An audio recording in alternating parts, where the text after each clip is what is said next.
Fuming lawmakers are pointing fingers at one another and President Barack Obama as negotiations over raising the national debt limit are entering a dangerous phase. The United States hit its current $14.3 trillion debt ceiling in May, and the Obama administration says the government will default on its obligations if the debt limit is not increased by August 2nd. And lawmakers say tomorrow is shaping up as an important decision day in the debt showdown. For a new debt ceiling to last to the end of 2012 would require raising it by about $2.4 trillion. Republicans, who are in control of the House of Representatives, say they will not vote to raise the limit if the president does not agree to at least an equal amount of deficit reductions over 10 years. I spoke with Republican Congressman Mike Rogers today about the ongoing talks. I wish the president would come and understand and have an honest dialogue about what the significance of the problem is and what we're going to have to do to get through it. If he does that, I think you'll find lots of compromise, but you can't come in saying, I'm going to cut $2 billion, and oh, by the way, I'd like to raise all tax rates so I can continue spending money. That's not negotiation, nor is it compromise. And when it was pointed out to him yesterday, he got up and stormed out of the meeting. The potential consequences of default include stopping Social Security checks, veterans benefits, and paychecks for troops. A default could also push up rates for mortgages, car loans, and other debts as well. And joining us from the Democratic side of the aisle is Senator Debbie Stabenow, and thank you so much for joining us, Senator. Good to be with you, Diana. Thank you. Well, you know, it's no secret Democrats and Republicans are far apart on how to deal with this. Do you think there can be a compromise before the August 2nd deadline?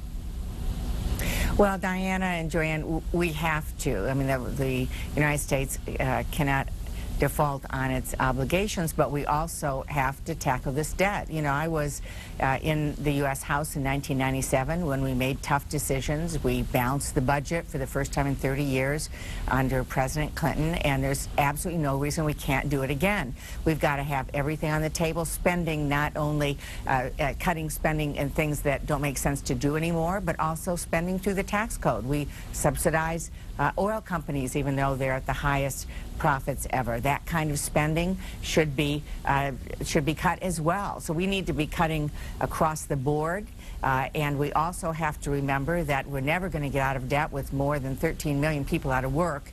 So we have to continue to grow the economy. You know, so Senator, I believe that we absolutely can balance. Everything you say makes sense. I mean, everything. But I guess I wonder, you've got both parties in a room together talking here, appearing to be at a stalemate as the clock ticks closer to August 2nd. So is it a matter of who's going to blink first here, or do you truly think that both sides are going to have to give, or I should say will give in on some things?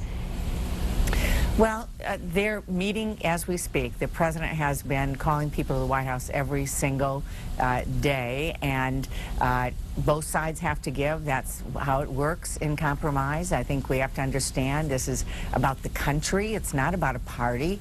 It's about the country. It's about our position in the world. It's about how we compete in the global economy and create jobs. So everybody has to give. And in a real compromise, there are always things that aren't your first choice. And I'm fully prepared, and everybody that I know that is working on this is prepared to do that. We just have to get everybody to get serious. And unfortunately, in this town, there's a lot of posturing and people going to their corners rather than getting serious around a table. And I've always found if people are of goodwill, I mean, if they want to solve the problem, it will be solved. And so we've got to make sure that people want to solve this problem, and hopefully they will, because frankly, we don't have time for this. I mean, we have people that are counting on us to move forward and focus on what we really need to focus on, which is jobs and bringing down the deficit and securing the economy long term. Well, let's talk about something uplifting, which includes jobs. You have some positive news about a bill to help develop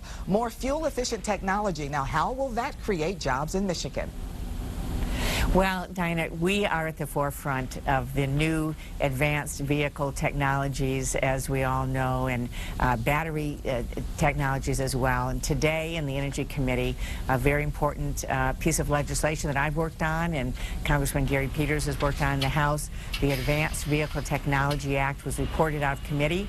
It's the first comprehensive approach to investing in research and development for our suppliers, for everyone involved, whether it's batteries or natural gas or other technologies. It's going to create the next level of support and focus on advanced vehicles for this country. So we're leading the pack. We need to keep it up.